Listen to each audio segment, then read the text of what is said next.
Hi friends, welcome to our channel. నేను మీ రైతు బిడ్డ లక్ష్మి. ఈ కార్తీక మాసంలో ముఖ్యంగా దీపావళి తర్వాత వచ్చేది నాగుల చవితి. ముందుగా అందరికీ నాగుల చవితి శుభాకాంక్షలు. ఇప్పుడు ఈ వీడియో మీతో ఎందుకు షేర్ చేసుకుంటున్నానంటే, ఈ వీడియో మాత్రం పూర్తిగా చూడండి ఫ్రెండ్స్. ఎందుకంటే నాగుల చవితి రోజు మనం కొన్ని కూరగాయలు అయితే తినకూడదు. అవి తింటే మాత్రం ఏలినాటి శని ప్రభావం, ఆ నాగేంద్రుడు మనపై పగబట్టి ఎప్పటికీ మనం పిల్ల పాపలతోటి మన భర్తతోటి సంతోషంగా ఉండలేము. ఎందుకంటే ఇవి నాకు తెలిసినవి, నిజము. ఈ వీడియో అయితే అందరికీ తప్పకుండా షేర్ చేయండి. రేపు నాగుల చవితి సందర్భంగా మనం తినకూడని కొన్ని వస్తువులు.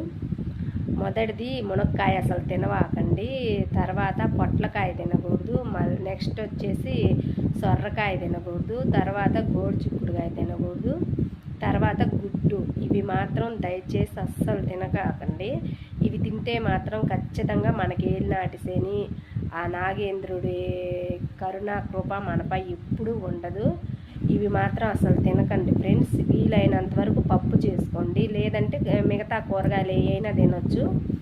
అలాగే రేపు మాత్రం ఎవరి ద్వారాగా డబ్బు అయితే మీరు తీసుకోవద్దు, మీరు ఇవ్వద్దు, తీసుకోవద్దు. ఎందుకంటే రేపు డబ్బు మీరు ఇచ్చినా మీకు తిరిగి రాదు, మీరు తీసుకున్నా అది మీకు నిలవదు. ఇది మాత్రం నిజం ఫ్రెండ్స్. నాకు తెలిసిన వరకు ఇది మాత్రం నేను ఎప్పుడు పాటిస్తాను. కానీ ఈసారి నా ఛానల్ ద్వారా మీకు అందరికీ తెలియాలని ఈ విషయాలు మీతో షేర్ చేసుకుంటున్నాను. మీరు మరి కొంతమందికి షేర్ చేయండి. నాకు తెలిసిన ఈ విషయాలు మీరు కొంతమందికి షేర్ చేస్తే వాళ్ళు తెలుసుకుంటారు. దయచేసి ఈ వీడియో అయితే మాత్రం ప్రతి ఒక్కరికి షేర్ చేయండి, లైక్ చేయండి, షేర్ చేయండి, సబ్స్క్రైబ్ చేసుకోండి. మీరు సబ్స్క్రైబ్ చేసుకోవడం వల్ల ఏమన్నా ఇలాంటి తెలియని విషయాలు ఉంటే నేను మీతో షేర్ చేసుకుంటానన్నమాట. అలాగే నాగేంద్ర స్వామి, నాగమయ్య స్వామి అంటే ఇష్టం ఉన్న వాళ్ళు దయచేసి నాగేంద్రాయ నమః అని ఒక్క కామెంట్ పెట్టండి ఫ్రెండ్స్ ప్లీజ్.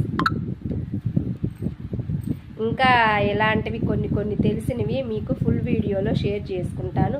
అలాగే ముఖ్యంగా ఇంకొక విషయం, రేపు మాత్రం ఎవరైనా సరే నాగుల చవితి సందర్భంగా భూమిని అయితే మాత్రం ఎవరు దున్నొద్దు. ఇది మాత్రం ముఖ్యంగా భూమిని నమ్ముకునే ప్రతి రైతులు మాత్రం ఇది మాత్రం గుర్తుపెట్టుకోండి. రేపు మాత్రం నాగుల చవితి సందర్భంగా ఎవరు భూమిని అయితే దున్నకండి ఫ్రెండ్స్. అదైతే మనకు మంచిది కాదు.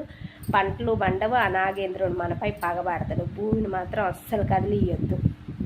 ఓకే ఫ్రెండ్స్, వీడియో మాత్రం తప్పకుండా అందరికీ షేర్ చేయండి. మీ రైతు బిడ్డ లక్ష్మి.